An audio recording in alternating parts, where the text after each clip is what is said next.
No solo de pan vive el hombre. Yo, si tuviera hambre y estuviera desvalido, en la calle no pediría pan, sino que pediría medio pan y un libro, decía el poeta andaluz Federico García Lorca, asesinado por pensar diferente y por desear un mundo mejor para los suyos, para los humildes, para quienes aún conservan un alma pura, solidaria, que no discrimina a las personas por su color de piel, su género, sus preferencias sexuales o por no tener un peso en la bolsa. Era un soñador, un idealista. Creía que la cultura sería la llave para el cambio. Creía en los libros. ¿Y tú, aún crees en ellos?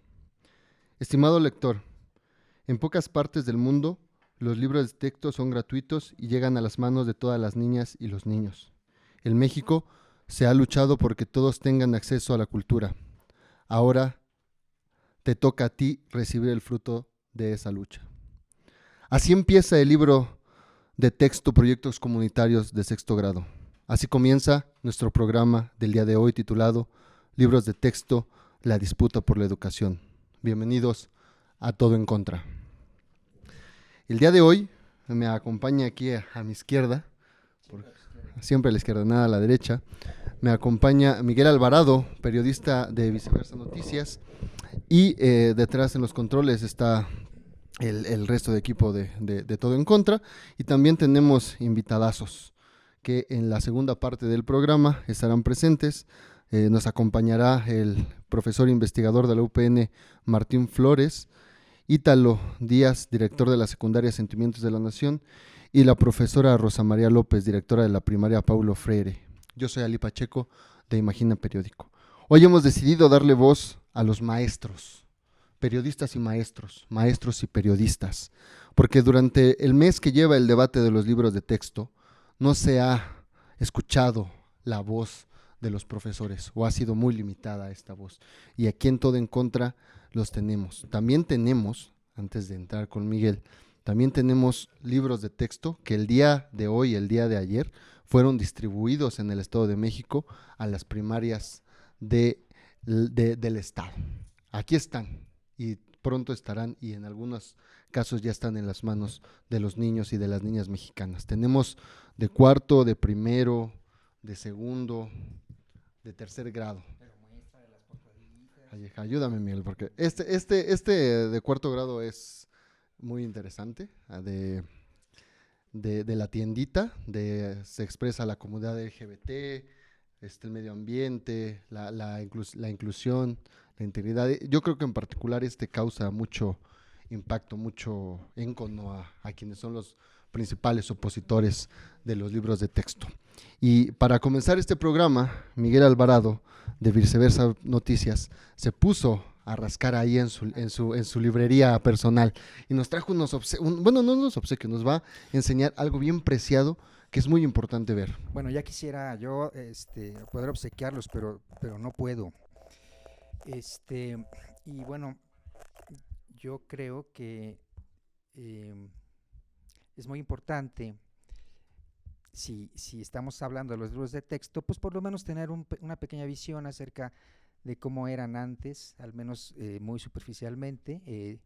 Los libros de texto han evolucionado también, han cambiado, se han transformado de acuerdo a las políticas, a los gobiernos, a los ires y venires, ¿no? Ya los revolucionarios, ya los del maximato, ya los gobiernos civiles, etcétera. Pero miren, por ejemplo, antes, en 1936, este era un libro de texto, ¿no? Este era el libro de literatura. Y así se presentaba. Es una chulada, o sea, hace ratito Digo, que ojalá que las tomas le hagan justicia a este pequeño silabario, porque así se le conocían antes a los libros, silabarios o parvularios, aunque estos no eran para párvulos, eran para las primarias, ¿no? Entonces, este es un ejemplo que tenemos. Ya va a cumplir 100 años, este libro va a cumplir 100 años dentro de muy poco tiempo. Hay otro más viejo, más antiguo, que es los ejercicios lexicológicos, escrito o editado por Miguel Salinas, una primera serie, una cuarta edición, libro para el discípulo, 1929, gramática inductiva de la lengua castellana, ¿no? Así eran. ¿Ese de qué año es, Miguel? 1929. 29. También bonitos. Y los contenidos, bueno, pues son muy literarios, ¿sí? Dependiendo también de los temas, pero así eran antes. Les voy a mostrar rápidamente otra portada.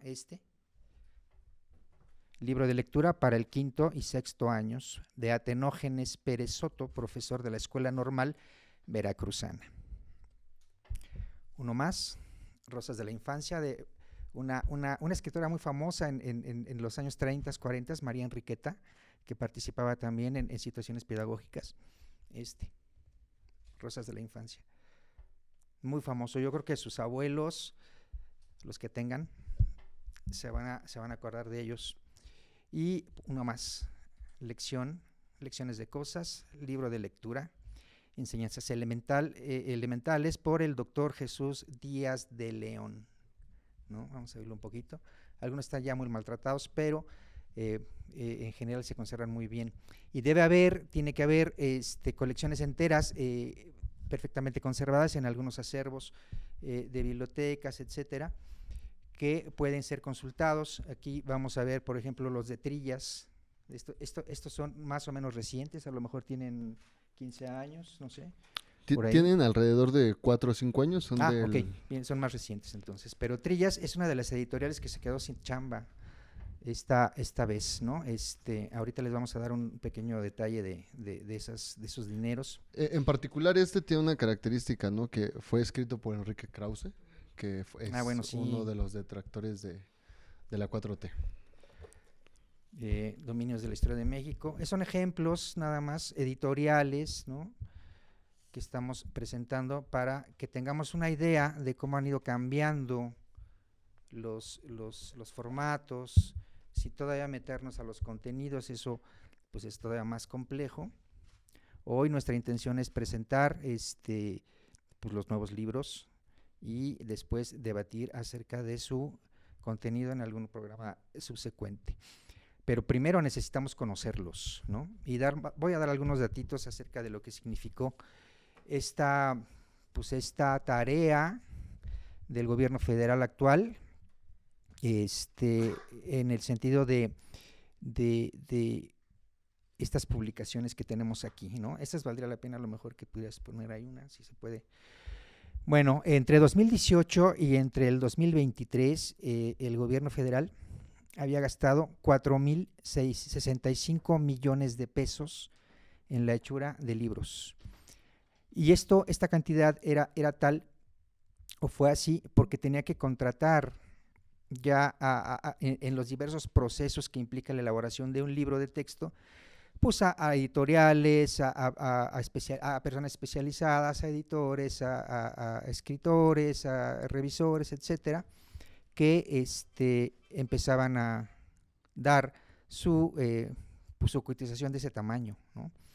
Hay una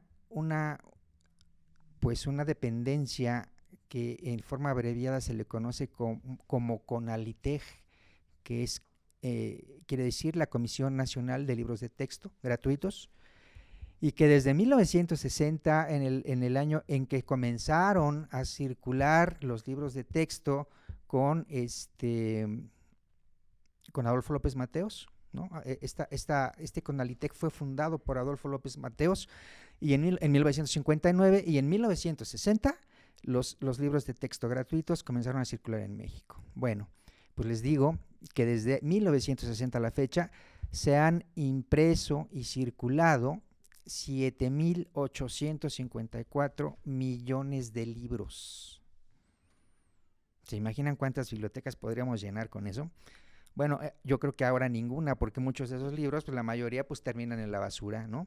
Pero esta es una cifra que nos puede dar una idea de la cantidad de esfuerzo, de dinero, de tiempo, de material y de un montón de otras cosas que se ha requerido, ¿sí?, para la educación de la primaria y de la secundaria, ¿no? Se ha debatido en estos últimos meses, acerca de los contenidos del libro, que si son comunistas, que si están bien hechos, que si tengan alguna falla editorial, etcétera. Realmente hay que revisarlos aquí en físico para poder tener una opinión mucho más certera en ese sentido. Y estos libros acaban de salir pues hoy, ¿no? Hoy en las escuelas de Toluca, en las primarias, hubo una algarabía, pues sí, porque los libros fueron entregados a casi todos, a pesar de que había un amparo que declaraba la suspensión de estas entregas, que ayer fue resuelto, pues de alguna manera por la Presidencia de México, y pues también por el gobernador Alfredo del Mazo, al que le metieron el hombro. Eso es totalmente cierto. Y esos amparos pues pudieron ser interpretados de alguna manera para que pudieran tener los niños estos materiales, ¿no? Pero la verdad es que el negocio en el sentido de lo económico pues es enorme, ¿no? Yo solamente quiero recordar que quienes imprimían estos libros antiguos, anteriores, no tan antiguos, pues eran editoriales como por ejemplo Macmillan, como Santillana, como SM, como Castillo, como Trillas. Trillas es una editorial que casi especializada pues en libros didácticos en ese sentido y de muchos niveles, ¿no? Pero todas estas empresas pues ahora han dejado de producir estos libros y ahora pues el Estado mexicano pues se encarga de todo eso, ¿no? Esta es una primera experiencia, este es el primer año en ese sentido, es una experiencia, es una empresa arriesgada, es una empresa que tiene que pasar por filtros, que debe ser corregida en muchas situaciones, pero que empieza, ¿no? Entonces hay un abordaje distinto de ciertas cosas, ¿no? Hay nueva información, hay nuevo material, etcétera, que tendrá que ser revisado. Y en eso participa, pues no solamente el profesor y no solamente el niño, sino también las familias, ¿no? Las familias, las comunidades, etcétera. Y todavía quedan ciertos, pues, pequeñas oscuridades por ahí. Por ejemplo, ¿qué va a pasar en las escuelas rurales, ¿no? Pero eso no lo voy a contestar yo, lo van a contestar los expertos que tenemos hoy invitados, que pueden saber más acerca de esto, ¿no? Bueno, pues yo recuerdo que cuando llegaban los libros de textos a la primaria, yo no hice la primaria aquí en el Estado de México, pero cuando llegaban los libros de texto era todo un eventazo, ¿no? Nos hacían bajarlo de los camiones, bueno, de las camionetas que llegaban y nos hacían organizarlo todo como se ve, ¿no? Y nos emocionaba mucho ver los libros de texto, ¿no? Y efectivamente hay cambios importantes, ¿no? En estos libros pues ya no van a estar leyendo a Enrique Krause como los leían aquí en la secundaria, ¿no? Hay cambios importantes, ¿no? Que se oponen, ¿no? Y pues sí, hoy vamos a tener esos invitadazos dándole voz a los profesores para conocer lo que está aconteciendo, la visión que tienen ellos. Y a mí sí me gustaría acrecentar un poco la participación de esto que ha venido hablando Miguel, para poder ampliar el panorama histórico de los libros de texto, ¿de acuerdo? Entonces, quisiera enfocarme precisamente en lo que ya aquí tengo ya la información, no se me vayan, ¿no? Que este enfrentamiento ideológico entre los libros de texto pues data de poco más perdón, la garganta, data un poco más de los tiempos de la Reforma, ¿sabes? Si hacemos una revisión histórica. Pero ubícate, la reforma sí, de 1864. Ahí voy. No. El periodo de la Reforma, la famosa gran década nacional allá por 1867 y 1876, cuando los liberales encabezados por Juárez, pues derrotan casi completamente a los conservadores, ¿no? A este grupo pues religioso de terratenientes de los poderosos ejércitos, y son derrotados, ¿de acuerdo? Son derrotados ahí por 1867 y no son borrados, ¿saben? el conservadurismo mexicano se refugia en la educación y se refugia también en la iglesia, ¿no? Y cuando llega la revolución, allá por 1910, la Revolución Mexicana, para derrocar la dictadura de Porfirio Díaz, la Constitución en 1917 va a establecer que la educación debe ser tutelada por el Estado, ¿de acuerdo? Entonces, cuando la Constitución tutela esto de la educación, pues comienzan esfuerzos importantes, ¿no? Como la creación de la SEP en 1921, las jornadas de las grandes jornadas de alfabetización en el país, y comienzan a surgir grupos opositores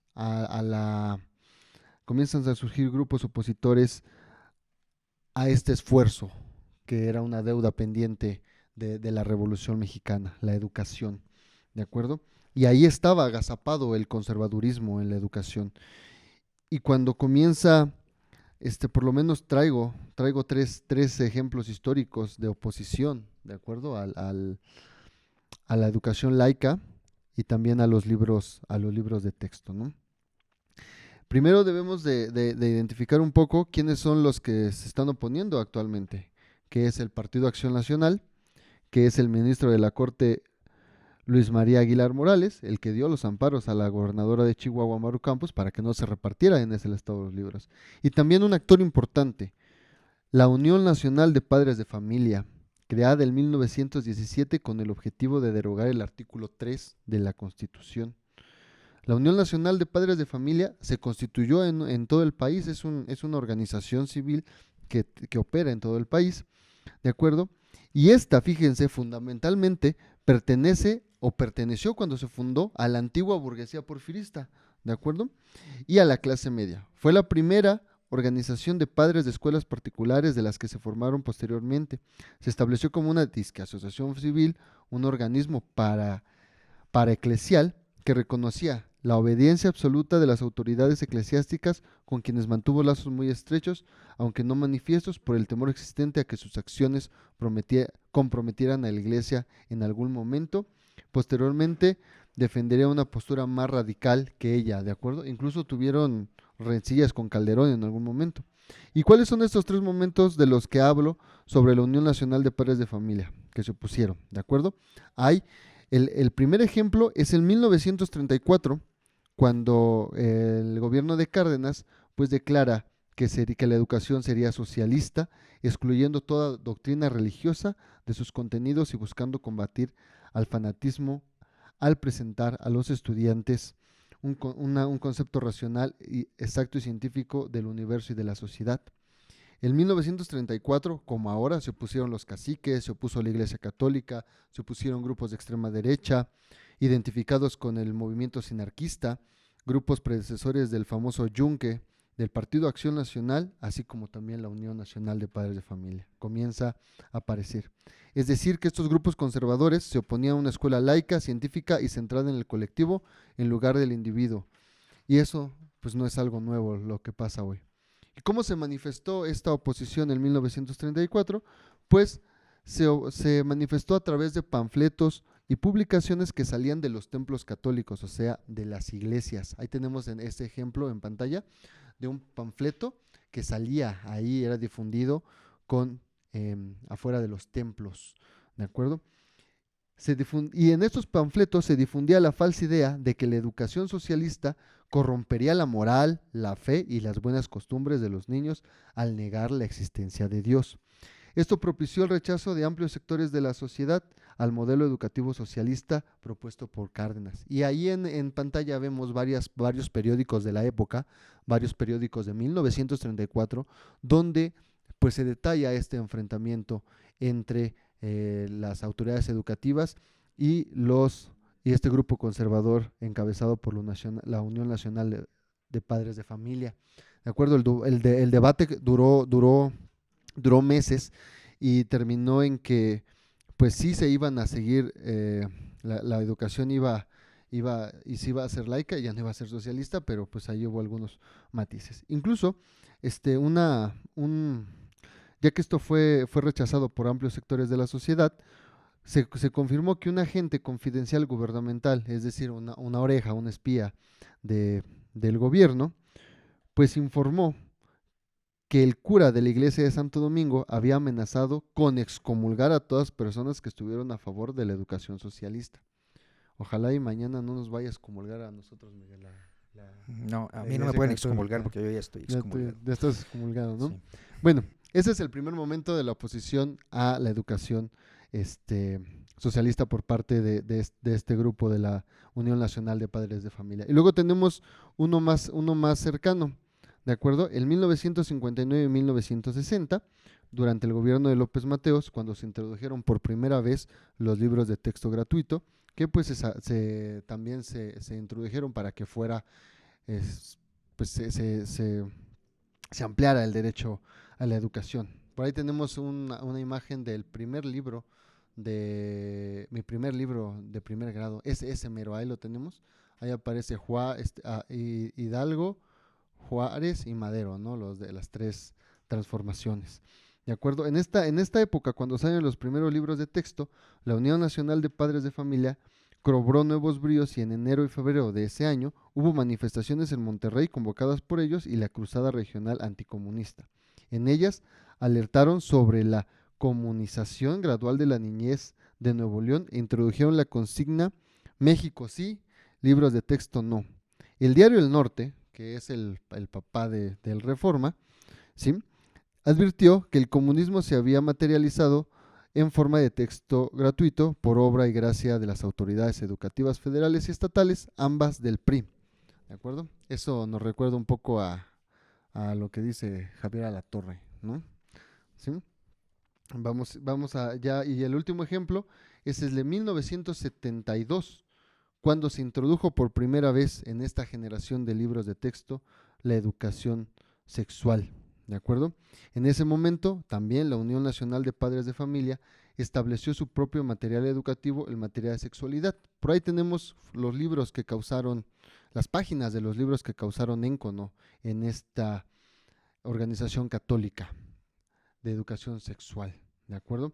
Y estos libros de que vemos en pantalla, ahí donde se ve el aparato reproductor femenino y masculino, pues las hojas fueron engrapadas y fueron ocultadas de este libro en la sección Cómo nos desarrollamos. ¿De acuerdo? Entonces no es nuevo, para ir cerrando esta participación, no es nuevo lo que ha pasado con el debate de los libros de texto, ¿no? Así es, nada es nuevo. No le enseñen esta imagen ahí a la familia de estos millones dicen ser miles de la Unión Nacional de Padres de Familia, que por cierto salieron a marchar en Toluca el fin de semana, Sí. exigiendo eso, ¿no? Sí, se llevaron a la Virgen de Guadalupe como sí. estandarte, pero bueno, es parte de... Es parte. Tenemos a continuación, ¿no? Tenemos Sí, un video, una participación de una de las editoras mexicanas más importantes de los últimos tiempos, Estela Cuéllar. Ella fue editora de García Márquez en su momento y ha trabajado en colecciones muy importantes de Artes de México, por ejemplo, y también en la hechura de algunos de estos libros hace algunos años. Entonces ella tiene una opinión desde el punto de vista editorial, que ahí nos va a aclarar qué significa lo editorial. Lo editorial, les adelanto, no es la corrección de los errores ortográficos, ortotipográficos, es el cuidado integral de una edición como esta, ¿no? Entonces, si podemos poner ahí por el video, por favor, podemos ir avanzando. Nosotros nos vamos a ir despidiendo también porque vamos a darle paso a nuestro compañero Carlos Pérez, quien pues nos va en este segundo bloque, va a entrevistar al profesor Martín Flores, al profesor Italo Díaz y a la maestra Rosa María López. Bueno, córranlo. Démosle paso. Corran ahí el video de Estelita, quien es nuestra máxima crítica. Hola, ¿qué tal? Soy Estela Cuéllar, soy una editora académica con más de 30 años de experiencia haciendo todo tipo de libros, de literatura, de enseñanza de lenguas, de humanidades, diccionarios, literatura para niños y jóvenes. Trabajé un tiempo en el Departamento de Literatura Infantil y Juvenil de lo que era Conaculta, que hoy es la Secretaría de Cultura. Y bueno, ¿qué opino de los libros de texto gratuitos? Lo que más he escuchado es que son libros ideologizantes, que son libros comunistas. Esto, después de revisar los libros de primaria, los de secundaria no he tenido oportunidad de verlos, es un absurdo, es una desproporción. Los libros no son comunistas. Los libros sí tienen el sello del gobierno que los está promoviendo. Esto no es ni bueno ni malo, esto es normal. Todos los libros que han hecho cualquier gobierno llevan el sello del editor o de quien promueve la edición de estos libros, entonces eso no es extraño, no es ni bueno ni malo, como les digo. Pero quizá ustedes piensen que porque yo digo esto, los libros no tienen problemas, pero al menos en mi opinión sí los tienen y son muy serios. El problema principal de los libros que impacta en todo lo demás es un problema editorial. Y no nos confundamos, el problema editorial no es un problema de corrección que también evidentemente les falta. El problema editorial es que carecen de, y se les nota, de un método de elaboración. En ellos no se ve continuidad de los procesos. Entonces, más allá de las fallas de erratas, tienen errores de contenido, errores de forma y de fondo. Eso sí es muy serio. Hacer libros de niños, hacer libros para jóvenes, no es una tarea fácil. No es una tarea que pueda hacerse sobre las rodillas y con el tiempo en contra, como sucedió en este caso, porque el producto nos delata, el producto se nota.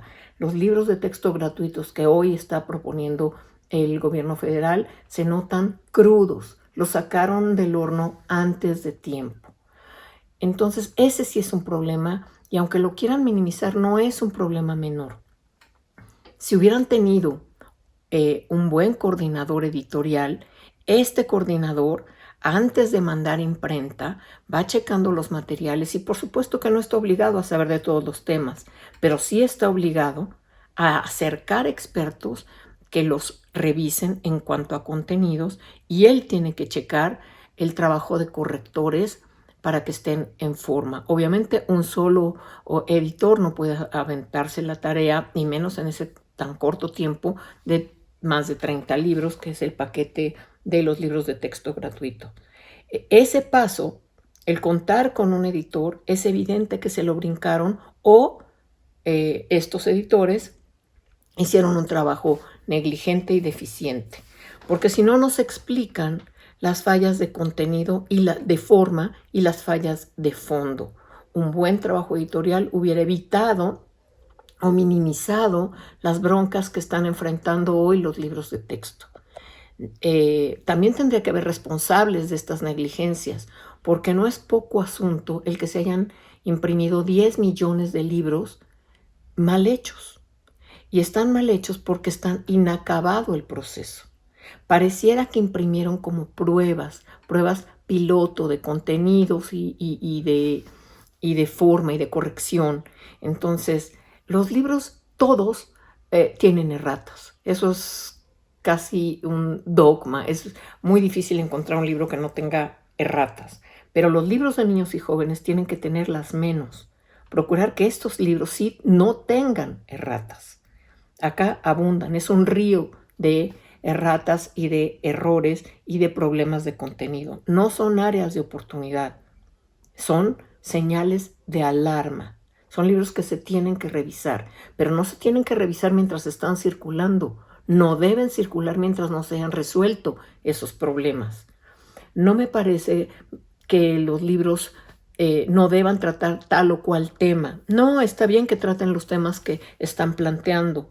El problema son los cómo, el problema son las maneras y quizá los grados en los que se manejan ciertos temas. Ha impactado mucho el tema de la diversidad, de la conformación de las familias y otros, muchos, en todas las áreas.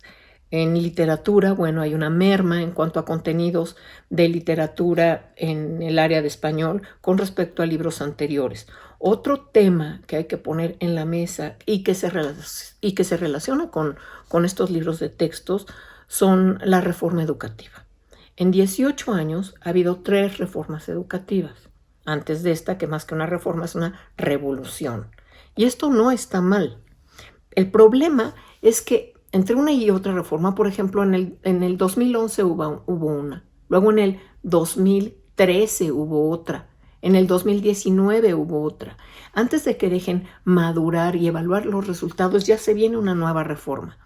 Esto que estamos viviendo hoy con la nueva escuela mexicana, más que una reforma educativa, es una revolución educativa, lo cual podría, a mí me parece interesante y un gran reto plantear una educación por campos, ya no por campos temáticos solos, sino integrados. Es un gran reto y es muy alentador que el gobierno federal se lo plantee. El problema es que los profesores, los maestros, no están actualizados ni capacitados para identificar los errores que vienen en los libros. En un reto como el que está planteando hoy la nueva escuela mexicana, entonces los libros tendrían que ser mucho más sólidos y mucho más fuertes. No deben tener estas áreas de oportunidad, estos errores y estas erratas. Tendrían que estar fuera de los libros, porque hoy más que nunca los libros de texto tendrán que ser la herramienta fundamental para los profesores, para los chicos, para los padres de familia. Todos van a tener que entrarle al asunto de la educación de los niños de primaria y secundaria, pero ¿estamos capacitados para eso? ¿Tenemos el tiempo? Este nuevo reto que plantea el gobierno federal le exige a los profesores mucho más trabajo, mucho más involucramiento, pero no hay una motivación salarial que compense esta carga extra de trabajo. Tampoco se está tomando en cuenta si los papás y los mamás tienen el tiempo suficiente para involucrarse a ese nivel. No dudo que hay profesores que tienen el nivel para identificar erratas, errores y áreas de oportunidad que nos regalan estos libros, pero son la minoría, tristemente. Entonces, estamos ante un problema serio que hay que resolver. No se trata de quemar libros, eso es un absurdo. Se trata de ser responsables y decir qué vamos a hacer con estos libros, cómo los vamos a revisar, cuándo se van a corregir y quiénes son los responsables y cómo van a responder por 10 millones de libros mal hechos. ¿Por qué? Porque no hubo cuidado editorial en ellos, lo cual habría resuelto muchos de estos problemas. Muchas gracias. Bueno, ese fue el comentario de Estela Cuellar que nos regala para este video, bueno, para esta transmisión. Como podrán observar, la intención es evaluar desde diferentes aspectos, desde diferentes ópticas, este nuevo planteamiento de libros de texto, y en función de eso, lo que nos observa la compañera editora es que, desde su opinión, no hubo la revisión adecuada en la elaboración de estos libros, que eso trae, digamos, que una parte de las críticas que ha venido haciendo pues los sectores de derecha, los sectores más de oposición, el panismo, digamos que agarrándose de esos errores que sí están presentes en el texto, al menos con lo que nos comparte ella y con los análisis que hemos estado haciendo. Y bueno, en función de eso vamos a entrar a esta segunda parte. Yo soy Carlos Pérez, está conmigo la maestra Rosa María, que es directora de la Escuela Primaria Paulo Freire. Está el compañero Martín, que es un investigador y al mismo tiempo docente de la Universidad Pedagógica Nacional Toluca. Está el compañero Ítalo Díaz, que es director de la Escuela Secundaria número 1006, Sentimientos de la Nación, que también es de aquí de Toluca, y ellos nos van a acompañar en esta segunda parte de la charla. Antes de darle la palabra, vamos a mencionar un poco los comentarios que ya tenemos y que nos han estado haciendo llegar. Daniel Mendoza nos manda saludos, nos han hecho las observaciones del tema del audio, hemos tenido este problema de pronto recurrente, pero ya lo estamos tratando de resolver. Espero que nos estén escuchando ya bien. José Luis García también nos manda saludos a los maestros de los Sentimientos de la Nación, gracias al programa por invitarlos. Tomás Alejandro Flores Luna nos manda un mensaje respecto al comentario de Estela Cuellar. Dice, a ver un ejemplo de esa falta de continuidad que menciona Estela. Bueno, creo que ahí incluso era un tanto claro, ¿no? El tema de las constantes reformas que han venido modificando, era a lo que hacía referencia, que han venido modificando ya el ritmo y eso desde su perspectiva limita la evaluación de dichos modelos educativos. Joaquín Rojinegro nos dice, ¿qué pasa con las herramientas alternativas para una educación más compleja? Entiendo que los libros son importantes, sin embargo la tecnología nos facilita el conocimiento con otras herramientas informáticas, incluso interactivas.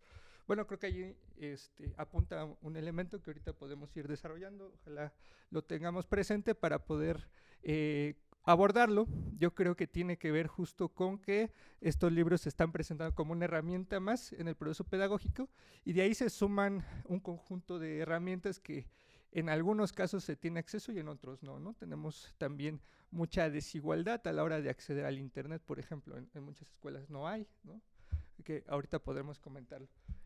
Primeramente quisiera iniciar con la pregunta de ¿qué opinan de de estas críticas, cuestionamientos que ha habido a los libros? ¿Son válidas? ¿Están incorrectas? Y quisiera que empezáramos con la maestra Rosa María. Gracias, buenos días, saludos a la audiencia.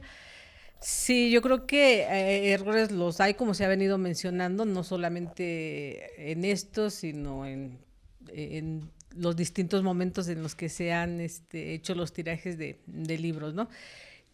Pienso que no es el punto central, que más bien hay un tema político, ideológico y económico por los tiempos que se están viviendo y que están no centrándose precisamente en la propuesta de los contenidos. Se habla de contenidos, del trabajo por proyectos en este nuevo paradigma educativo. Y para nosotros como escuelas de organización, pues no es algo ajeno. Hemos venido trabajando por proyectos en tanto que ponemos atención a partir de un diagnóstico comunitario, atendemos las problemáticas más sentidas, no solamente del espacio educativo, sino muchas veces de la propia comunidad en la que se encuentran nuestras escuelas.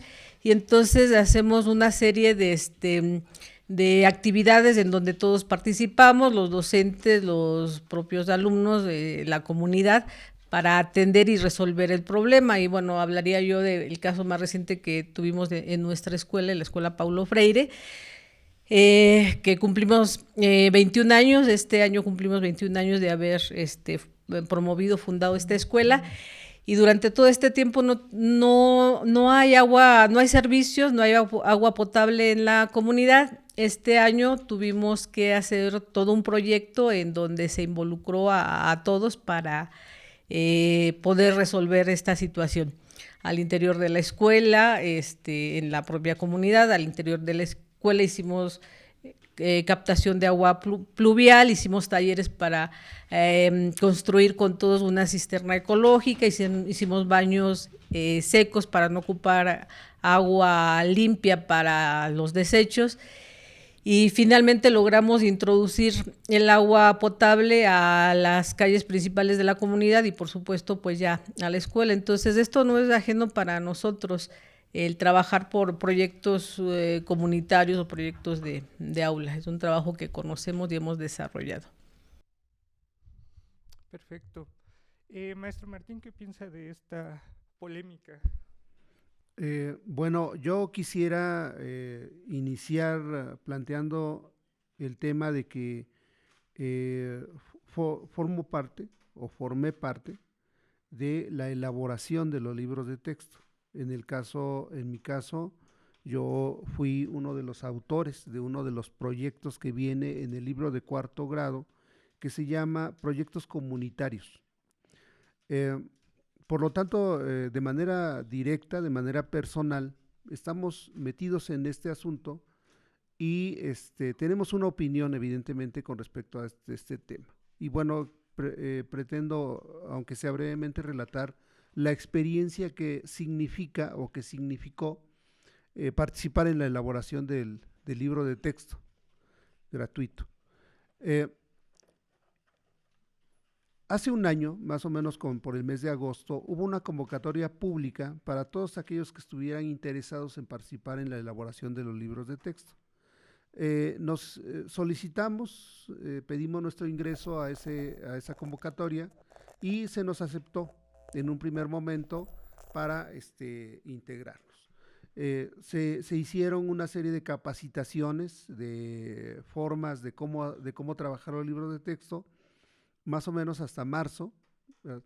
Y empezamos a trabajar a lo que se llama escaleta. Hicimos una escaleta. La escaleta no es más que un machote, un instrumento que nos servía para organizar el proyecto que se estaba trabajando y entregarlo a las autoridades de la SEP. Tuvimos diversas capacitaciones con gente de gente de la Secretaría de Educación Pública, incluso de Marx Arriaga, y y hubo un segundo momento, o sea, no todos los proyectos fueron aceptados, hubo un filtro. En el caso nuestro proyecto se aceptó y entramos a la segunda fase. La segunda fase ya era mucho más reducida. En la primera fase participamos alrededor de 900 personas. En la segunda fase solo participamos aquellos que fuimos aceptados. De acuerdo a lo que observamos en el libro de texto, no fuimos muchos, debemos haber sido unos 30 o 40. Entonces, en esta segunda fase se organizó el proyecto de tal manera que pasara los filtros editoriales como ya está presente en el libro de texto. ¿Qué son los proyectos? Bueno, en el caso del plan de estudios, ¿no?, existen 4 campos formativos, ¿no? Cada campo formativo tiene o contiene una metodología específica. En el caso de lenguajes, la metodología específica se llama proyectos comunitarios, efectivamente. En el caso de ética, naturaleza y sociedades, la metodología se llama aprendizaje basado en problemas, STEAM. Y en el caso que nos ocupa del libro de texto de proyectos comunitarios, la metodología se llama aprendizaje servicio. Bueno, esta metodología es específica o está muy orientada hacia la manera como se pueden trabajar proyectos comunitarios. El aprendizaje servicio se basa en 5 fases, ¿no? Cada una de las fases está orientada a que los niños, los maestros y las comunidades trabajen de manera organizada para recuperar en este caso la historia de la comunidad. El proyecto que realizamos se llama Conocer el lugar donde vivo. Eso significa que los niños tienen que explorar y tienen que acercarse a lo que existe en su comunidad. Tienen que apropiarse de los elementos que están presentes en su comunidad, que pueden ser objetos o cosas del pasado. Por ejemplo, en diversas comunidades rurales o incluso en las comunidades urbanas hay objetos que se dejaron de utilizar hace mucho tiempo. Teléfonos, vestidos, herramientas. En el caso de las zonas agrícolas, arados, bielgos, incluso cosas como planchas que usaban carbón, planchas que se utilizaban se calentaban en las estufas, etcétera. O sea, una serie de objetos que están arrumbados en ocasiones en las casas y que se pueden recuperar como una evidencia del proceso de cambio que ha sufrido cualquier comunidad. Entonces, en un primer momento se trata de recuperar esas evidencias de lo que ha existido en las comunidades, ¿no? En un segundo momento hay que estudiar, hay que investigar, hay que averiguar y además hay que preguntarles a los habitantes, a los abuelos, a los papás, a los tíos, a los vecinos, ¿no?, para qué servían esos objetos, cómo se utilizaban, de qué manera han ido cambiando a lo largo del tiempo, incluso con qué han sido sustituidos.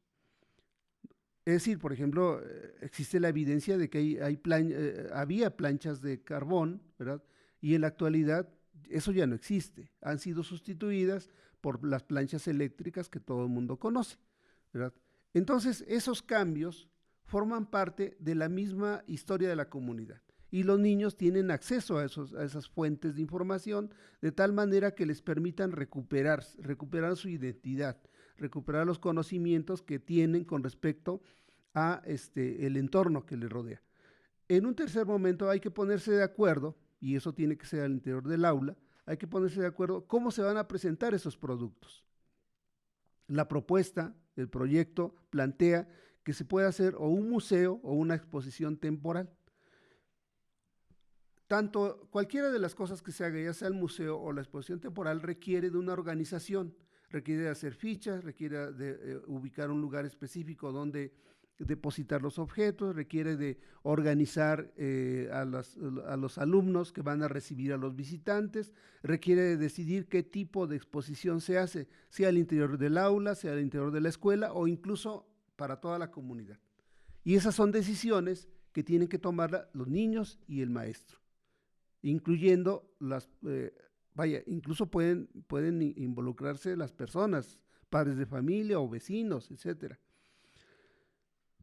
Y para terminar este proyecto hay que contextualizar lo que sigue. Es decir, habrá posibilidades en algunos lugares de hacer videos donde se presenten estas evidencias, incluso TikTok o fotografías o cualquier otra manera de cómo poner a disposición de la comunidad todos los productos que se elaboran en el proyecto.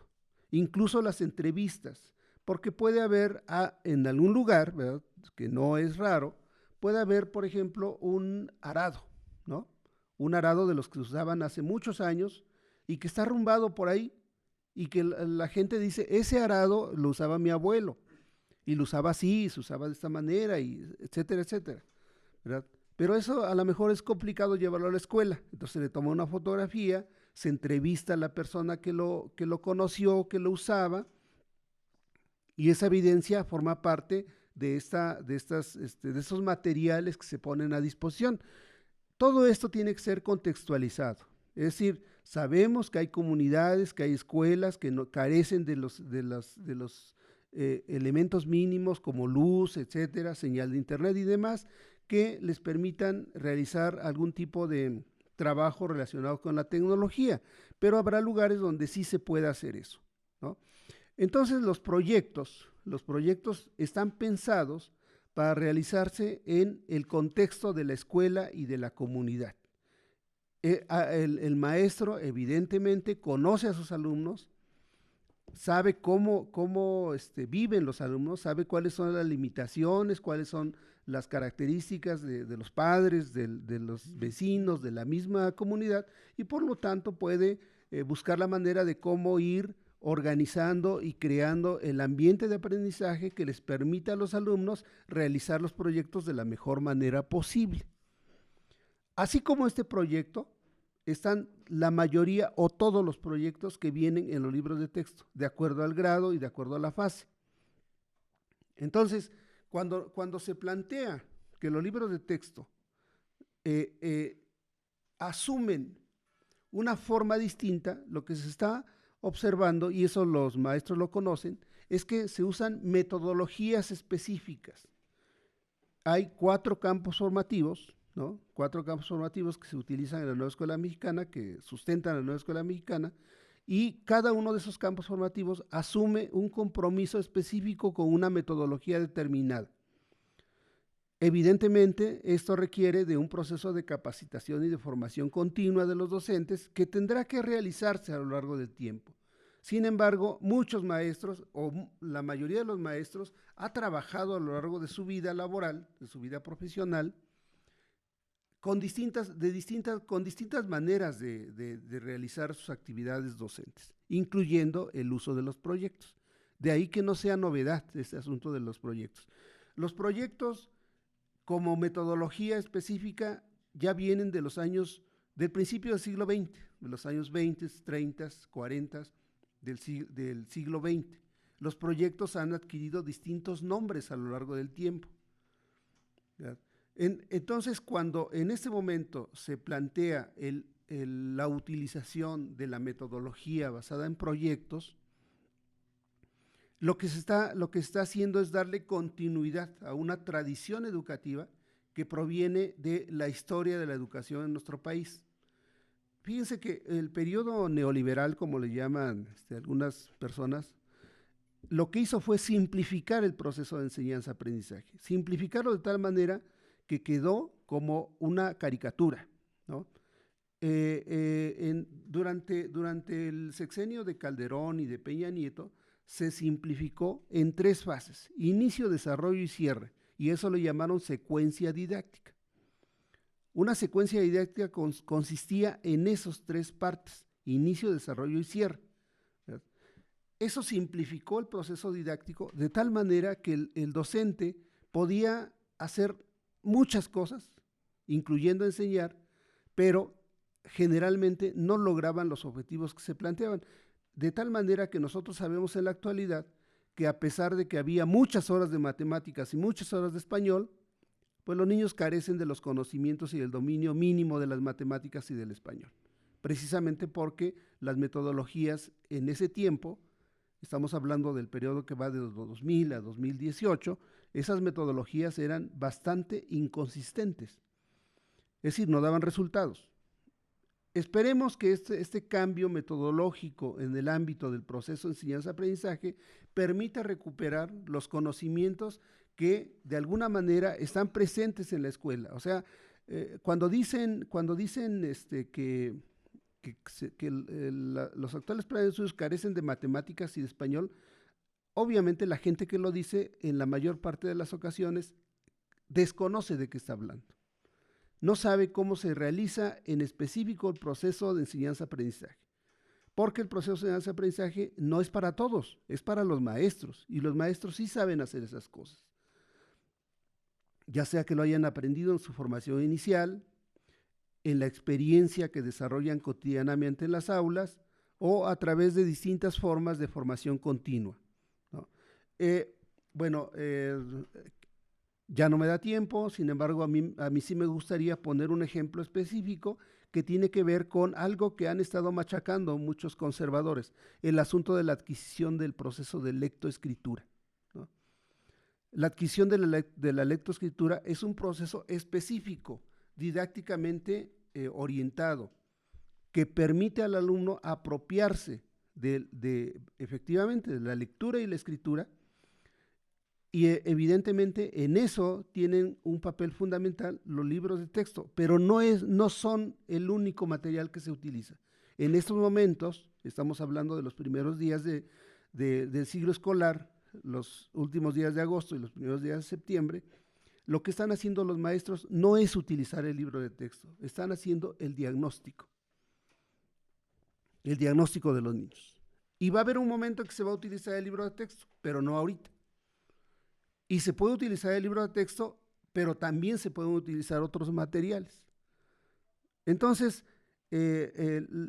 hay personas que a la ligera han estado diciendo que la adquisición de la lectoescritura no se va a lograr, pero eso no lo saben, porque los maestros, aquellos maestros que en este momento recibieron los grados de primero, desde mi punto de vista, tienen que tener claro cuál es el procedimiento, cuál es el proceso, cuáles son los mecanismos, cuáles son los recursos, cuáles son los materiales, cuáles son las estrategias que van a utilizar para lograr que sus alumnos adquieran la lectura y la escritura. Eso incluye los libros de texto, pero no solo los libros de texto. Incluye un conjunto de elementos que va más allá del uso de este material. Por lo tanto, los libros de texto efectivamente se convierten en un apoyo, en un instrumento, pero no son lo único. Bueno, terminaría con eso. Muchas gracias. Pues creo que ya vamos profundizando en el tema del cómo funciona esta nueva escuela mexicana. Y yo quisiera señalar que dentro de este proceso de análisis que lleva ya un año en las escuelas, ¿no?, en el cual se ha, a través de los consejos técnicos, empezado a revisar este proyecto educativo, a revisar los materiales y en los últimos días pues a abordar el tema de los libros de texto. efectivamente ha habido diferentes balances, ¿no? Y creo que un balance interesante es el que nos podría compartir el profesor Italo, ya que su escuela en particular, de la cual es director, pues tiene una característica distinta al común denominador, que es una escuela de organización, igual que la Paulo Freire.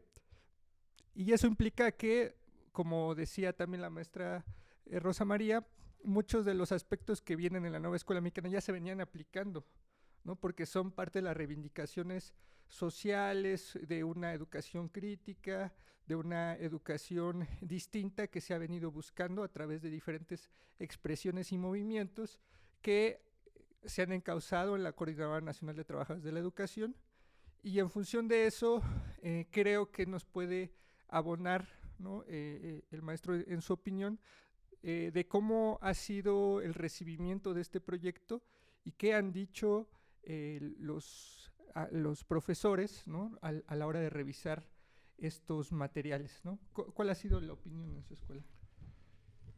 Bueno, nuestra mirada es parte de un esfuerzo de ya muchos años, de 20 años en el caso de los Sentimientos de la Nación, en búsqueda de la educación popular. Somos parte de un agrupamiento de 50 escuelas que estamos haciendo un esfuerzo en esta dirección, la Coordinadora de Escuelas Democráticas en el Estado de México, CEDEM, y hemos visto con bastante interés y curiosidad el planteamiento que se hace con la nueva escuela mexicana.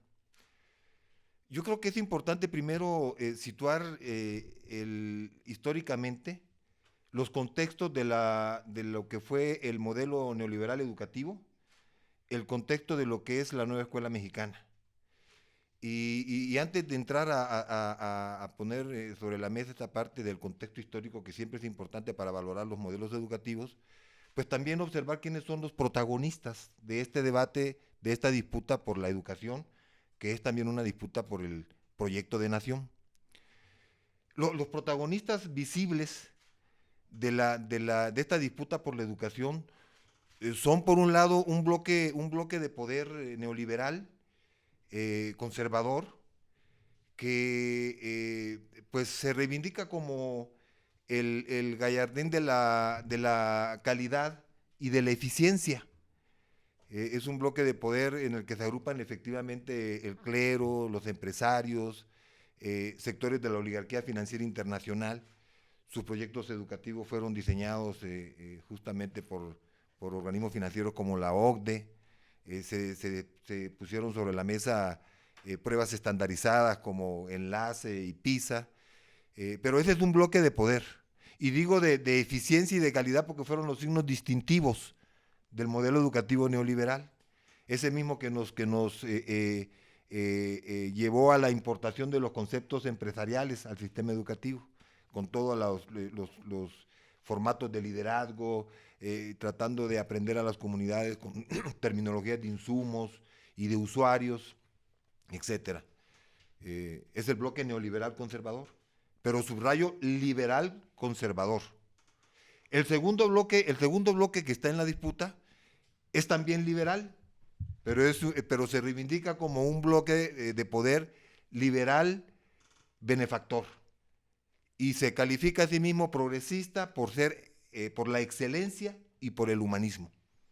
Pongo estos puntos porque, por ejemplo, hay una diferencia entre el modelo neoliberal y el modelo de la nueva escuela mexicana, que parece un cambio de simple término, ¿no? De calidad a excelencia.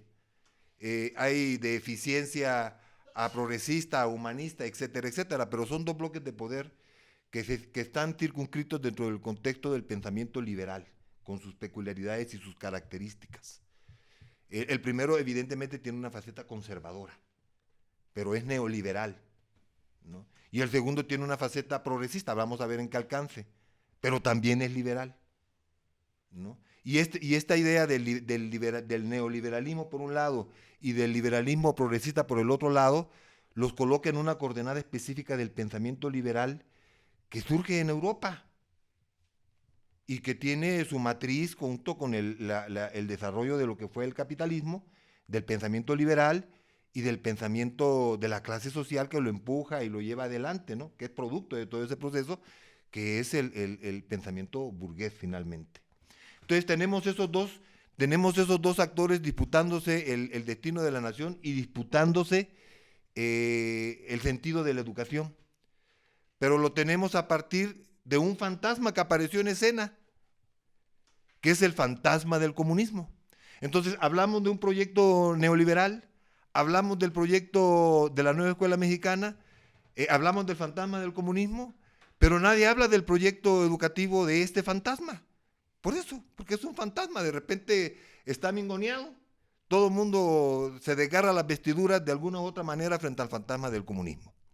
Los neoliberales conservadores se desgarran las vestiduras porque en su argumento el diablo comunista se apoderó del alma de Obrador y ahora hay que salvar a México. Hay que hacer una especie de exorcismo nacional para desplazarlo, el argumento religioso finalmente. Los otros lo consideran al comunismo una ideología trasnochada, útil nada más para la derecha, para que pueda auspiciar sus propósitos golpistas, porque desde la concepción de la Cuarta Transformación, a la izquierda de la Cuarta Transformación, tenemos nada más un fantasma, que es el fantasma del comunismo. Pero se sigue sin decir claramente, bueno, ¿y de qué trata ese fantasma del comunismo en materia educativa? Entonces ya en una posterior intervención voy a tratar de explicar, bueno, cómo podemos ir conociendo de qué trataba ese fantasma del comunismo. Y es relevante porque ya se planteaba en la apertura y en el encuadre de esta entrevista que, bueno, en el artículo 3º constitucional durante la época cardenista se habló de educación socialista. Y hay que ver cuáles son las raíces de cómo y por qué se habló de una educación socialista.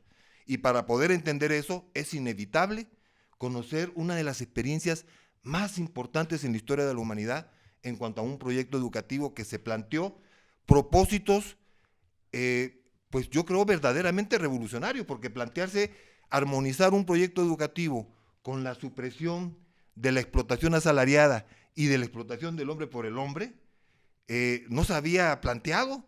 Es decir, estamos hablando de una verdadera revolución cultural en todo el sentido de la palabra. Ya tendremos oportunidad en esta sesión de poder hablar y caracterizar algunos de esos aspectos. Pero esos son los actores, dos visibles que defienden cada uno su postura. Los neoliberales y por el otro lado la nueva escuela mexicana, hija de la Cuarta Transformación. Pero el tercer actor está como fantasma. Veamos los contextos. La nueva escuela, o el modelo neoliberal de educación, surge posteriormente a la caída de la Unión Soviética. Y es el contexto en el que los Estados Unidos, como el gran hegemón mundial, aparece como dueño y amo de este planeta. Se siente absolutamente dueño del planeta. Es un momento en el que aprovecha la oportunidad para expandir sus mercados en Europa del Este, que había caído el muro de Berlín, y se abrían las posibilidades de expansión comercial. Es un momento en el que aparte también aprovecha la oportunidad para expandir sus bases militares. La OTAN se expande a una gran parte del este, al grado de que llegue el momento en que se presente el problema de Ucrania, del que vamos a hablar.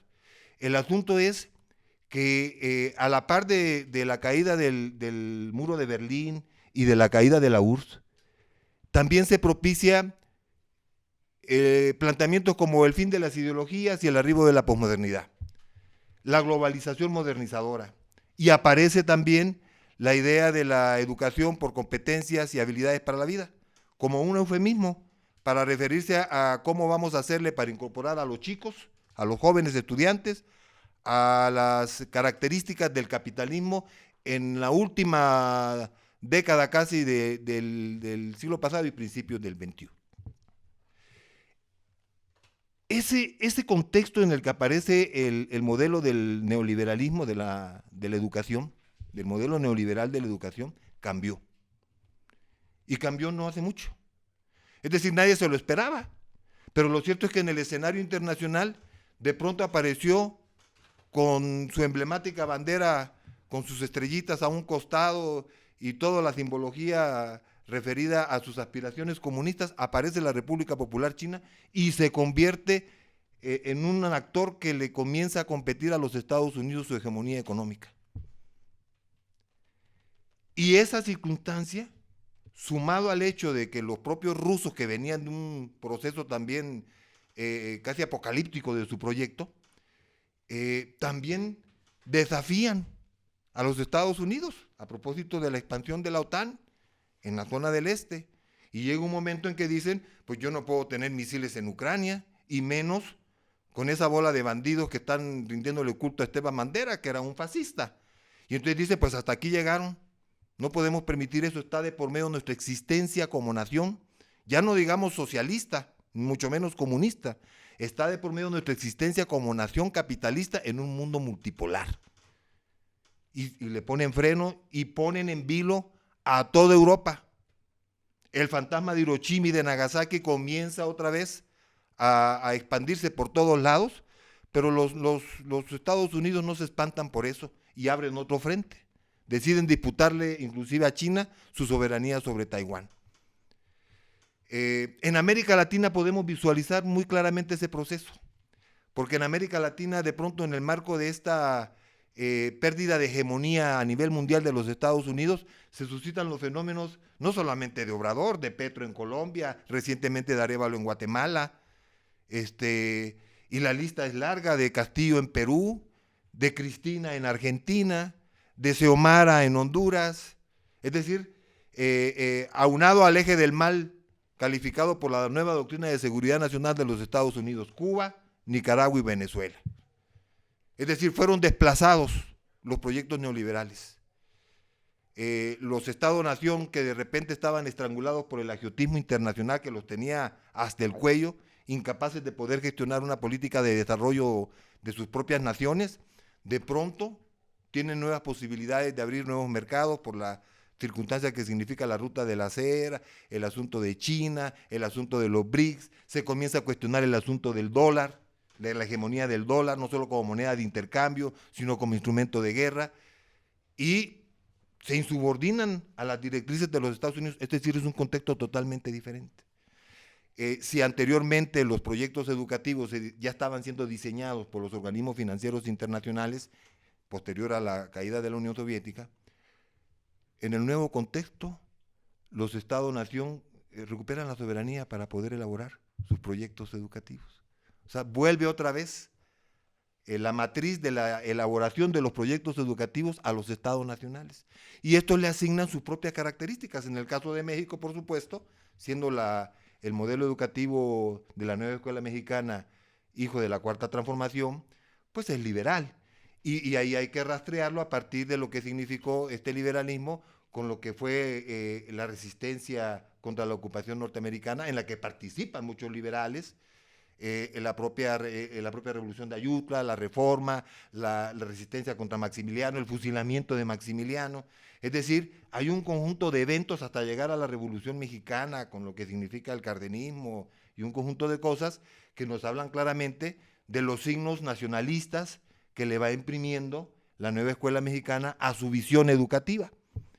Entonces tenemos dos modelos claramente delimitados ahí, tenemos dos contextos claramente delimitados y tenemos dos actores políticos visibles, pero hay uno oculto, del que nadie habla, del que los dos sectores se desgarran las vestiduras, unos con rabia y otros con sorna, ¿no?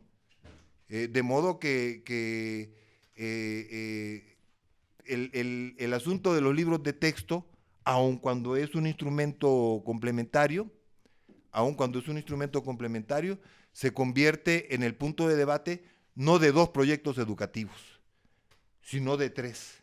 Y lo que tenemos que esforzarnos es por descubrir qué hay detrás de ese fantasma del comunismo desde el punto de vista de la pedagogía. Muy bien, pues han estado llegando varios comentarios que me parece son bastante interesantes. Les voy a dar rápido lectura. Estela Cuellar nos dice: Ali, hiciste un muy buen recuento histórico, felicidades. Joaquín Rojinegro: creo que algo importante también es que este cambio ha hecho que la sociedad mexicana se cuestione qué enseñamos a las infancias, independientemente de que se haya inclinado hacia un lado la opinión por los medios. Me parece que cuestionarlo es importante. Tomás Alejandro Flores Luna, lo que menciona la profesora Rosa María es fundamental. El conocimiento se genera por medio de la relación del estudiante con la realidad. Si a los opositores no les agrada que los niños estudien la realidad en campos, por ejemplo, de género, de la sexualidad, de la discriminación, o entonces estudiar la realidad por medio de las fantasías. BMZ dice: saludos maestro Martín, fue mi asesor hace algunos años en mi formación. Este ya lo habíamos leído. Sof, me atrevería a decir que en su intento de innovación no tuvieron un razonamiento lógico. Y dice: concuerdo, y como lo menciona el profesor, siendo que en algunos lugares la formación no es del todo fácil y que una de las herramientas principales para lograrlo sea deficiente, es una acción bastante cuestionable. Bueno, en referencia justo a las limitaciones de los libros de texto. Pues el tiempo lo tenemos un poco reducido, entonces yo les propondría que pudiéramos hacer otra ronda de intervenciones para apuntar aquellos elementos que crean que sean los fundamentales que ahorita el público pueda ubicar, ¿no? En función ya de los comentarios y de lo que consideren que haga falta, y que podamos pues proseguir este proceso de análisis. Finalmente el día de hoy se entregan estos libros, el llamado también es a leerlos y críticamente, y pues en ese sentido poder también ir cerrando, ¿no?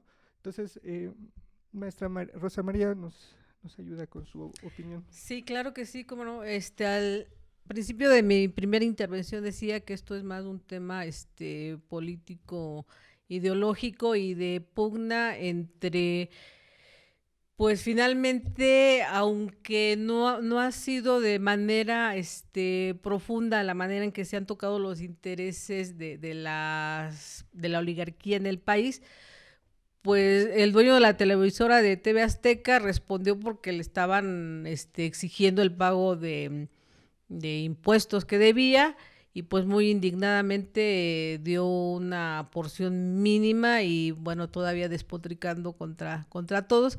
Y por supuesto que echó mano entonces de sus instrumentos. ¿Cuáles son sus instrumentos? Pues la televisora y algunas otras cosas de las que son dueños para imponer su visión. Y entonces mucho de eso pues es lo que está ocurriendo. Sí es importante revisar los libros porque fundamentalmente ha sido un trabajo, un esfuerzo de los mismos docentes, de los investigadores, de los diseñadores, de mucha gente que participó en ellos. Por supuesto que tiene una visión distinta, como ya también se ha hablado, pues cada gobierno le imprime su sello, su visión. Decíamos que como escuelas populares pues no somos muy ajenos a esto porque partimos precisamente de la pedagogía crítica, de concebir las relaciones de horizontalidad, partimos de concebir el diálogo como instrumentos permanentes de comunicación con todos los actores que confluyen en nuestras escuelas para juntos ir resolviendo las diferentes necesidades que tenemos, no solo de orden educativo pedagógico, sino necesariamente también de lo que es del contexto de las comunidades y que necesitamos resolver. Entonces no hay como ir a las fuentes primarias, leerlas, conocerlas para tener la mejor opinión. Bueno, hay un aspecto que a veces se mueve en el ambiente, pero no queda muy claro, y es el asunto de por qué esto parece una novedad. Y es que hay que recordar que el año pasado se iban a iniciar lo que le llaman pruebas de pilotaje, o sea, el pilotaje de los planes y programas de estudio y también de los libros de texto, hace un año. Y también la derecha, los conservadores, se ampararon y no se hizo el pilotaje. Por eso todo lo que se está haciendo ahorita es nuevo. Todo lo que está haciendo ahorita es recién, porque los mismos que ahorita se quejan de que los maestros carecen de mucha información, no dejaron que hubiera la manera de cómo conseguir esa información.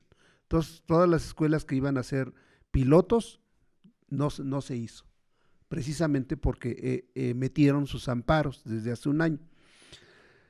Y todos aquellos que nos movemos en el campo educativo, ¿verdad?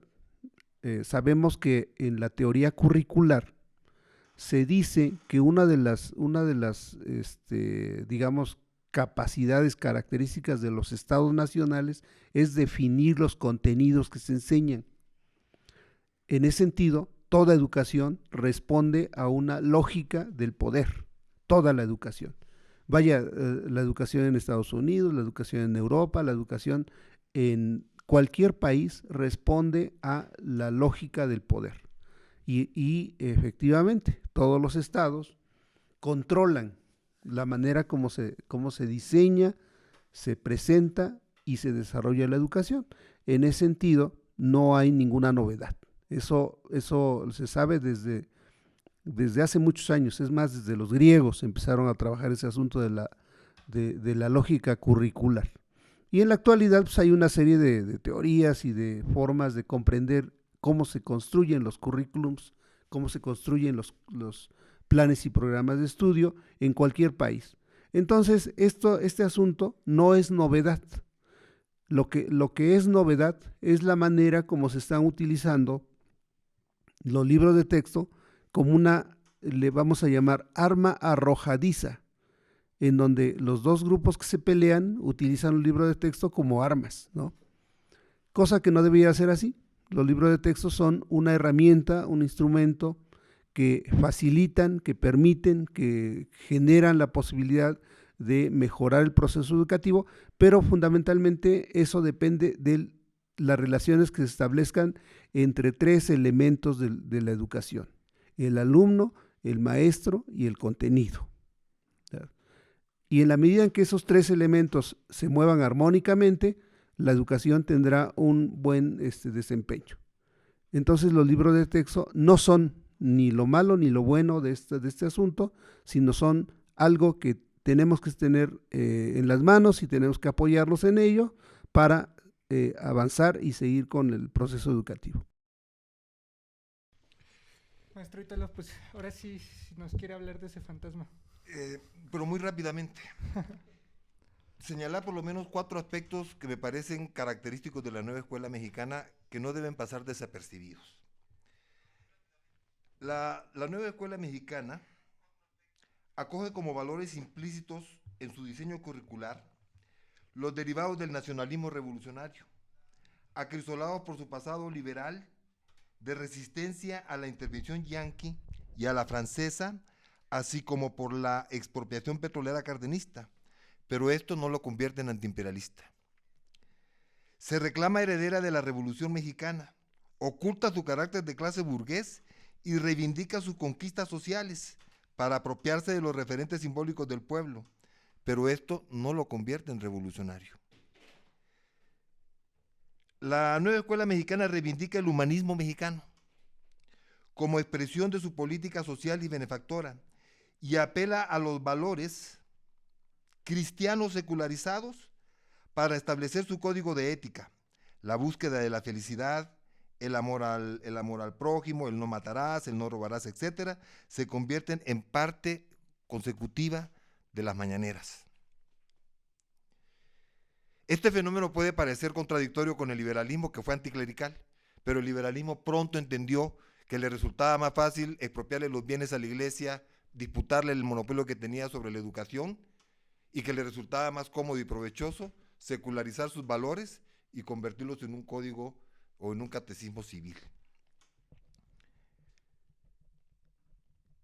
La nueva escuela mexicana reivindica el carácter autónomo del docente, pero atenaza la autonomía del docente a través de un plan sintético, de los campos formativos, de los ejes articuladores, y no modifica la relación laboral del docente. La planeación didáctica sigue teniendo un propósito fiscalizador dentro de la estructura piramidal y de mando que tiene la Secretaría de Educación, y mantiene todavía las políticas neoliberales, aunque modificó algunas, que precarizan la condición laboral del docente a través del UCICAM y los procesos de selección y todo ese conjunto de situaciones. Un rasgo distintivo que es lo que está generando más ruido tiene que ver con el hecho que de pronto como que se quieren hacer a un lado las asignaturas y ahora hay que trabajar por campos formativos, una visión más interdisciplinaria. Anteriormente, pues cada maestro tenía su asignatura. Ahora se tienen que reunir los maestros como parte del campo formativo, deliberar acerca de los contenidos de ese campo formativo y llevarlos adelante. Estos proyectos fueron diseñados originalmente por John Dewey. Es la escuela norteamericana, de la nueva escuela, justo en el momento de la crisis del 29 en los Estados Unidos, que es el momento en el que está surgiendo la nueva escuela. Y justo en el momento en que están surgiendo los planteamientos para revitalizar la economía norteamericana a través de las fórmulas económicas de Keynes. Ese es el momento en el que surge esto. Ya John Dewey planteaba el diseño por proyectos, pero mientras en la nueva escuela norteamericana estaba debatiendo en foros, estaba debatiendo en libros, esta escuela experimental, que en los 20 estaba experimental, no todavía se había implementado como una política nacional, en la Unión Soviética se estaba desarrollando el primer esfuerzo para llevar a cabo una transformación de orden nacional, no de una escuela, sino un proyecto de nación, darle vida a un proyecto de nación a través de un proyecto educativo. Y John Dewey se fue a la Unión Soviética, fue a conocer cuál era la experiencia que se estaba dando ahí. Quedó asombrado y vio de que ahí había las posibilidades de poder impulsar una educación de masa. Va a llegar después todo ese remanente de la política educativa soviética de la primera parte, 17-22 más o menos, va a llegar a México. Pero ya los soviéticos habían planteado la necesidad de hacer un lado el modo escolástico de la educación occidental, y habían planteado la necesidad de avanzar en una nueva metodología. Ellos le llamaban, Krupskaya, la esposa de Lenin, le llamaba la metodología de complejos. Parece que, de hecho, la experiencia soviética es una síntesis de la experiencia norteamericana de John Dewey, de la propia experiencia soviética con Tolstoy, que era un gran educador de la escuela libre en la Unión Soviética, en la URSS, de la época zarista, y de la propia práctica que tenían los soviéticos. Pero hay un punto donde rompen los soviéticos con la escuela norteamericana, porque el concepto de trabajo que tenía la nueva escuela de los Estados Unidos no embonaba con el concepto de trabajo que tenían los soviéticos. Y cuando los soviéticos diseñaron su sistema de complejos, ellos pusieron en el centro del proceso educativo el trabajo. Cuando a un alumno se le pide la historia de vida, la hebra que el maestro tiene que buscar es el trabajo, porque el trabajo lo concebían los soviéticos como el proceso mediante el cual se produce el ser humano. Es decir, el trabajo es la varita mágica que ha creado todo lo que nos rodea. Y en la concepción de los soviéticos, el trabajo no solamente era una categoría económica, no se podía reducir a una categoría económica. No se trataba de formar a estudiantes politécnicos para que tuvieran las habilidades manuales para desarrollar la industria, nada más, que si bien era importante, sino que se trataba de humanizar, porque a través de un trabajo desenajenado se podía alcanzar la humanización. Hay una ruptura con los conceptos de humanismo de Occidente también, que tienen valores cristianos, los secularizaron. Las teorías soviéticas, basadas obviamente en los estudios marxistas, los manuscritos económicos filosóficos del 44 y el papel del trabajo en la transformación del hombre, nutrieron toda esta visión. John Dewey no pudo descifrar la concepción del trabajo que tenían los soviéticos, porque para él lo más importante era poder proyectar la industrialización que se venía, y eso requería habilidades manuales, de politécnicas, pero los soviéticos no. Entonces, la nueva escuela mexicana obviamente responde a ese proyecto. Es decir, muchas de las cosas que hoy estamos viendo las vimos con Vasconcelos. Es decir, se ha recuperado toda esa experiencia y hoy la está retomando la Cuarta Transformación, la está llevando a la práctica, pero sí hay que distinguirla, porque los proyectos de educación popular no tenemos nuestra raíz en la escuela norteamericana. Los proyectos de educación popular tenemos nuestra raíz en el método de los complejos. Yo hablaba con mis alumnos apenas hace unos días y les decía a los chicos que todos deben ser muy orgullosos porque ahí en nuestra comunidad todos son hijos de trabajadores y que la escuela estaba abierta de par en par para los hijos de los trabajadores, porque ahí recibimos pues alumnos de San Cristóbal, Huichochitlán, de la central de Abastos, son trabajadores. Y lo decía con doble intención porque si algo tenemos que recuperar aquellos que estamos en búsqueda de una educación popular, es justamente el trabajo, la hebra del trabajo, como el eje transversal de los procesos educativos.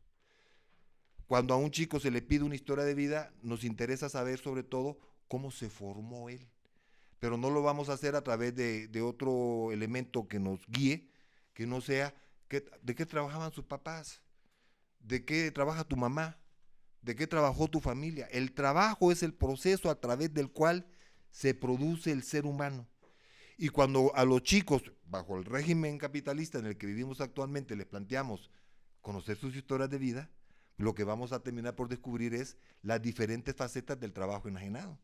Lo que significa el asalariado vendiendo su fuerza de trabajo y en la contraparte lo que significa pues el empresario pues obteniendo una plusvalía y enriqueciéndose.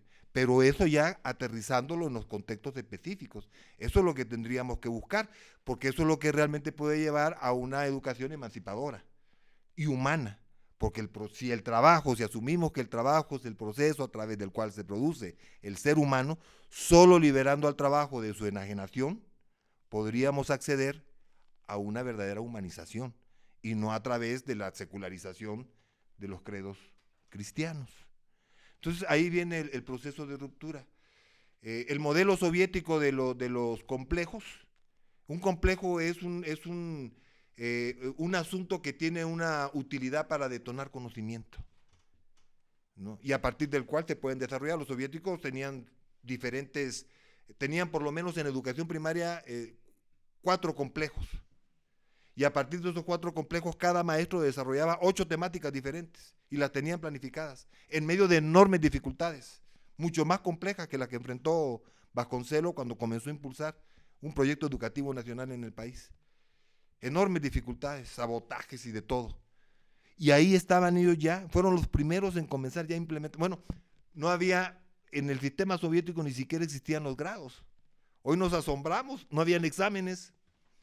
La idea era la educación libre y sin embargo los soviéticos en casi 63 años lograron generar 1 de 4 científicos en el mundo.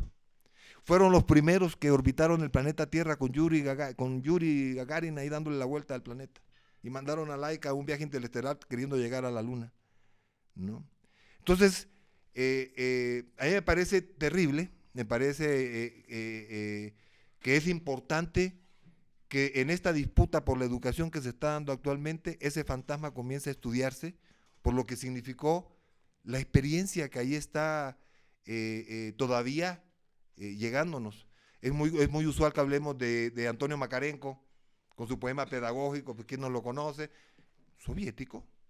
Es muy común que hablemos de Vygotsky, con su teoría de los umbrales de conocimiento, de los desarrollo próximo, etcétera, soviético. Pero la experiencia pedagógica soviética no se reduce a eso. Entonces, me parece que es importante poner al fantasma en su condición de poder decir, yo también cuento, hay una experiencia que hay que recuperar y que además fue parte de lo que asimiló el propio Vasconcelos. Porque la experiencia soviética llegó, el proceso de alfabetización de Vasconcelos y todo ese impulso para sacar a las comunidades rurales de la condición de analfabetismo, viene de la Unión Soviética, ¿no?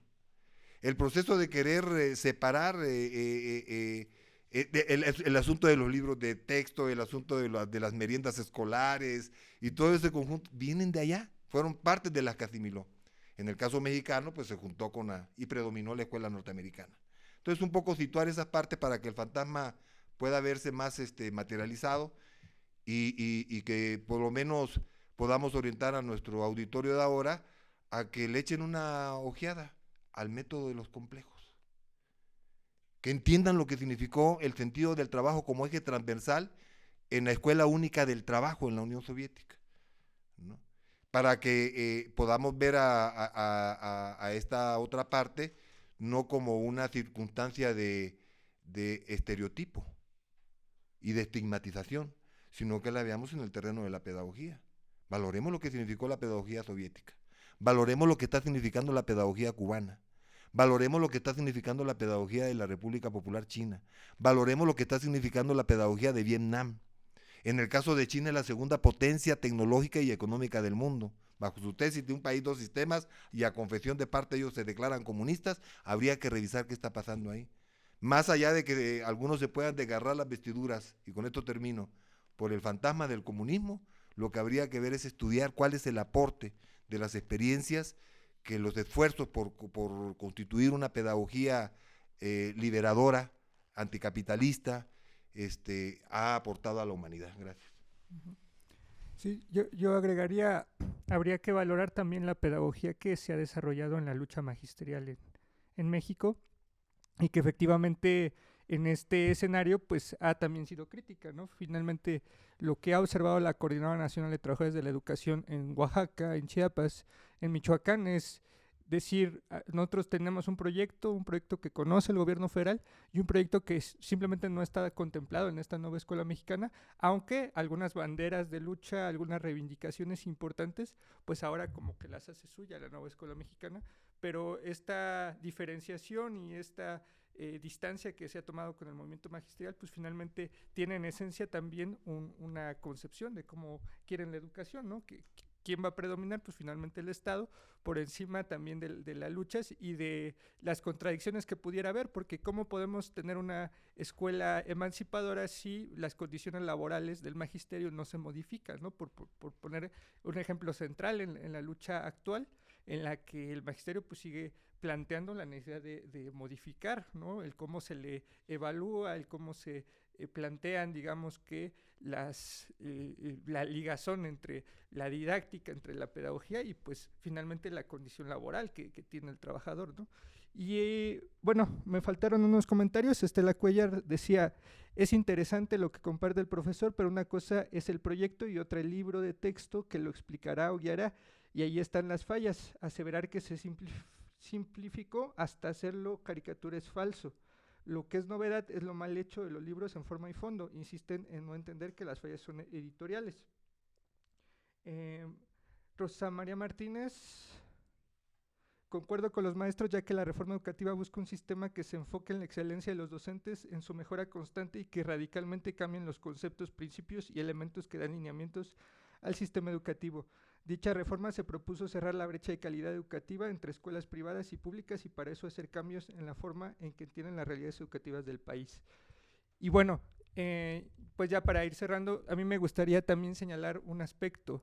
En este proceso de revisión en el que también parte de la juventud, de los sectores críticos, pues como que nos hemos visto motivados a decir que qué bueno que hay nuevos elementos, nuevos contenidos emancipadores en la educación, pues también hemos encontrado críticas en ese sentido, ¿no?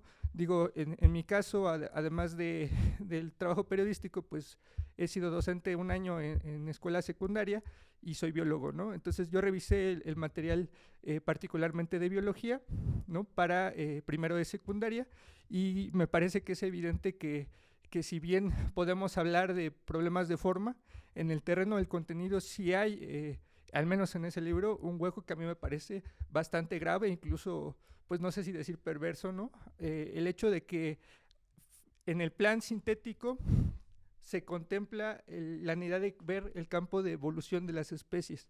Este fenómeno central en la explicación de la naturaleza y central en el entendimiento de nuestra realidad. Y en el libro de texto está completamente eliminado, ¿no? Entonces, a mí me parece que están los elementos como para cuestionar eso de fondo, porque si ahora estamos en este combate con las ideas conservadoras y religiosas, pues cómo poder defender unos libros que eliminan el principal contenido de uno de los paradigmas más importantes de la historia de la humanidad, que es el descubrimiento de la evolución, y es donde han intervenido pues un conjunto de científicos, y es también donde hay mucha ideología, porque también a la hora de entender a Darwin, a la hora de entender a los científicos que han planteado las teorías evolutivas o explicado este hecho, pues también vamos a encontrar que hay un conjunto de intereses que se han trasladado también a la explicación de las condiciones sociales y que han utilizado, por ejemplo, el darwinismo social para justificar acciones o condiciones sociales como las actualmente imperantes en el capitalismo, y que precisamente una escuela crítica debería de cuestionar esos elementos. Entonces digo, bueno, pues eso es parte de poner al centro un análisis crítico, no de meternos en quizá detalles o en justo una crítica simplista, ¿no? Bueno, ahí está estas características, estas condiciones que podemos aseverarlas porque lo hemos revisado, ¿no? Y bueno, ojalá podamos seguir haciéndolo para en futuros espacios, profesores, pues podamos contar con su presencia. Les agradecemos mucho su participación y ojalá este programa pues sirva para esta discusión sobre la disputa de los libros de texto. Pues buenas noches. Buenas noches, muchas gracias a todos. Buenas noches, gracias. Gracias.